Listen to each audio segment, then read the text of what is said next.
ज्ञान यज्ञ की इस अनोखी कक्षा में आपका स्वागत है। मैं हूँ आरती। चलिए शुरू करते हैं आज का अध्याय। अभी हमने मार्कशीट के उदाहरण के ज़रिए इफ फंक्शन का उपयोग सीखा। अब आइए हम एक और उदाहरण से इसे सीखते हैं।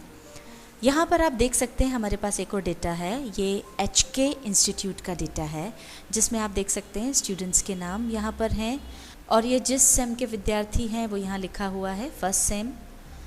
जो अमाउंट उन्होंने पे किया है वो यहाँ पर दिया हुआ है और जो टोटल फ़ी है वो है 5000 रुपीज़। अब ये हमने पहले सेल में 5000 रुपीज़ यहाँ पर फ़ी डाली है। अब या तो आप हर सेल में 5000 रुपीज़ टाइप करें और या फिर जैसा हमने पहले बताया है यहाँ राइट हैंड साइड पर आप अपना पॉइंटर ले जाएं बॉटम की तरफ और उसे क्लिक करके ड्रैग कर दें। ये देखिए हर कॉलम में 5000 आ गया। तो अब ये हो गई टोटल फीस। फर्स्ट सेम की है 5000 रुपीज़ और अमाउंट पेड इस कॉलम में है स्टूडेंट्स ने, किस स्टूडेंट ने कितना अमाउंट पे किया है। यहाँ पर आप देख सकते हैं कि कुछ स्टूडेंट ने तो जो फ़ी है वो पूरी भर दी है, पे कर दी है। 5000 तो 5000 दे दिया है। कुछ स्टूडेंट्स ने 5000 से कम अमाउंट पे किया है और कुछ स्टूडेंट्स ने ज़्यादा अमाउंट पे कर दिया है।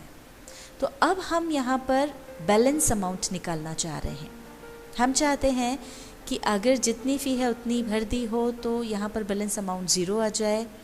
अगर उससे कम भरी हो तो हमें पता चल जाए कि बैलेंस अमाउंट कितना है, मतलब कितना ड्यू है उसको अभी कितना और पैसा देना बाकी है। और अगर ज़्यादा भरी हो तो जाहिर है अब बैलेंस अमाउंट तो कुछ भी नहीं है बल्कि उसने एडवांस में पे किया है, तो बैलेंस अमाउंट की जगह पर 0 आ जाए। और इसके लिए चूँकि यहाँ पर कंडीशन है हमें इफ फंक्शन का उपयोग करना होगा। इसके लिए हम सबसे पहले चूँकि बैलेंस अमाउंट हम जानना चाह रहे हैं यहाँ पर हम क्लिक कर देंगे। इसके बाद जैसा कि आपको सिखाया था हमको फंक्शन इंसर्ट करना है। इसके लिए fx पर जाकर आप क्लिक करें और आपको बताया था किस तरह से आप फंक्शन चूज़ कर सकते हैं। यहाँ पर चूँकि ये मोस्ट रिसेंटली यूज्ड है, यहाँ पर ऑलरेडी है, हमने इसको ओके कर दिया। ये फंक्शन आर्ग्यूमेंट्स हमारे सामने आ गए। इसको हम थोड़ा सा नीचे कर लेते हैं ताकि हम देख सकें। अभी देखिए यहाँ पर अब हमको सबसे पहले लॉजिकल टेस्ट टाइप करना है। अब हम क्या जानना चाहते हैं, हमें बैलेंस अमाउंट पता करना है। बैलेंस अमाउंट पता करना है तो उसके लिए हमको टेस्ट क्या लगाना है कि जो हमारा अमाउंट पेड है वो हमारी जो टोटल फ़ी है उससे कम है क्या, क्योंकि अगर वो उससे कम होगा तभी कितनी बैलेंस अमाउंट आ रही है जो उसको पे करना है वो पता चलेगी। तो लॉजिकल टेस्ट हमने यहाँ पर जो देना है वो देना है कि अमाउंट पेड यानी जो ई कॉलम है, ई कॉलम में हमारा 4th रो है। जैसा हमने आपको पहले बताया था कि अमाउंट डालने की बजाय सेल रेफरेंस डालना ज़्यादा ठीक होता है क्योंकि वो फिर सब पर लागू हो जाता है। उससे हमको बार बार फार्मूला बदलना नहीं पड़ेगा। तो हमने पहले इस अमाउंट को सिलेक्ट किया जो है E4। ये हमने सिलेक्ट कर लिया।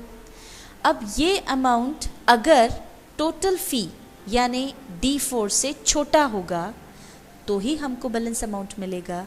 तो इसके लिए अब हम यहाँ पर निशान लगाएंगे लेस देन का। तो E4, if E4 less than D4, इसको सिलेक्ट कर लिया। अब ये हमारा लॉजिकल टेस्ट है कि अगर E4 यानी अमाउंट पेड टोटल फ़ी से कम है तो हम क्या जानना चाहते हैं। उसके लिए हम ये नीचे आए कि हमने जो लॉजिकल टेस्ट दिया है यदि वो ट्रू है तो टोटल फ़ी में से हम उस अमाउंट को घटाएं ताकि हमको बैलेंस अमाउंट पता चल जाए। इसके लिए हम पहले चुनेंगे D4 और इसमें से माइनस करेंगे E4 को। तो माइनस का निशान लगा दें और इसके बाद सिलेक्ट कर लें E4 ताकि हमको बैलेंस मिल जाए।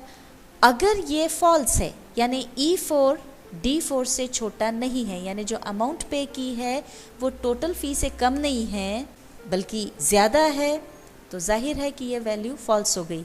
ऐसे में हम चाहते हैं कि हमारा जो बैलेंस अमाउंट है वो 0 आ जाए। तो ये हमने यहाँ 0 लिख दिया। अब हम ये जो भी हमने फॉर्मूला लगाया है इसको हमें लागू करना है ताकि हमको बैलेंस अमाउंट मिल जाए। तो इसके लिए हम ओके पर जाएंगे और क्लिक कर देंगे। ये देखिए यहाँ पर हमारा रिजल्ट आ गया। चूँकि यहाँ पर जो अमाउंट पे किया था वो टोटल फ़ी के बराबर है, यानी बैलेंस अमाउंट कुछ भी नहीं बचा, इसलिए ज़ीरो आ गया है। जबकि दूसरे केस में टोटल फ़ी से जो अमाउंट पे किया है वो कम है, तो यहाँ पर हमको बैलेंस अमाउंट चाहिए कितना बचा है। इसके लिए या तो ये जो फार्मूला लगा है वो आप वापस यहाँ पर टाइप करें, या फिर जैसा आपको बताया है यहाँ पर राइट बॉटम एंड पर जा कर के क्लिक करके ड्रैग कर दें। और ये देखिए ये सारे के सारे आंसर्स आपके सामने आ गए। जहाँ पर अमाउंट बराबर है वहाँ पर ज़ीरो आ गया, जहाँ पर अमाउंट ज़्यादा है वहाँ पर भी ज़ीरो आ गया, पर जहाँ पर पेड अमाउंट टोटल फ़ी से कम था वहाँ पर जो भी बैलेंस है वो यहाँ पर आ गया है। ये तो हो गया हमारा बैलेंस अमाउंट। अब हमारा जो अगला कॉलम है एडवांस। अब हम जानना चाहते हैं कि किन किन विद्यार्थियों ने एडवांस पेमेंट किया है और कितना किया है। उसके लिए हमको फिर से इफ़ फंक्शन का उपयोग करना होगा। सबसे पहले हमने यहाँ पर क्लिक किया और अब हम वापस से इफ़ फंक्शन का उपयोग करना चाह रहे हैं, तो हम उसको इंसर्ट करने के लिए fx पर क्लिक करेंगे। इफ़ हमारा सिलेक्टेड है, ओके कर दिया और ये देखिए फंक्शन आर्ग्यूमेंट्स आ गया। इसको हमने थोड़ा सा नीचे किया। अब यहाँ पर हमको चूँकि एडवांस अमाउंट पता करना है, उसके लिए हम क्या जानना चाहते हैं कि जो अमाउंट पे किया है वो टोटल फ़ी से ज़्यादा है क्या, यानी हमारा जो E4 है वो D4 से ग्रेटर है क्या। इसके लिए यहाँ पर जो फॉर्मूला हम लगाएंगे, तो सबसे पहले हम सेलेक्ट करेंगे E4 को, इसके बाद निशान लगाएंगे ग्रेटर का और ये E4 ग्रेटर देन और फिर ये हमने कर दिया D4। ये हमारा लॉजिकल टेस्ट है। ये जो वैल्यू हमने यहाँ पर दी है अगर वो सही है तो हम क्या चाहते हैं कि E4 में से, चूँकि ये ज़्यादा है, E4 में से D4 घटा दिया जाए, यानी जितनी राशि उसने अदा की है उसमें से जो टोटल फीस है वो घटा दी जाए। तो इसके लिए हम E4 को सिलेक्ट करेंगे और फिर माइनस का निशान लगाएंगे और फिर D4 को सिलेक्ट करेंगे।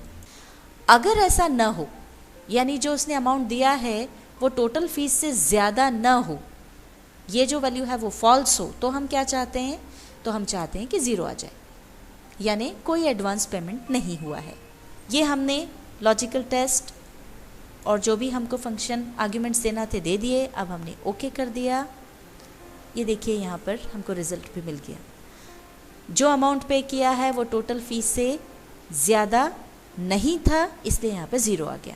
अब इसी तरह से आगे जिन केसेस में वो अमाउंट ज़्यादा है, जैसे यहाँ पर जो अमाउंट पे किया है वो टोटल फीस से ज़्यादा है, तो यहाँ पर हम चाहते हैं कि कितना एडवांस पे किया है वो हमें पता चले। उसके लिए या तो आप यहाँ फॉर्मूला लगाएं, ये जो यहाँ पर दिया है फॉर्मूला बार पर, या फिर राइट बॉटम पर पॉइंटर ले जा कर के क्लिक करें और उसे ड्रैग कर दें। ये देखिए ये सारे आंसर्स आ गए। जहाँ पर अमाउंट ज़्यादा पे किया हुआ था वहाँ पर हमको एडवांस अमाउंट मिल गया, और जहाँ पर ऐसा नहीं था वहाँ पर ज़ीरो आ गया।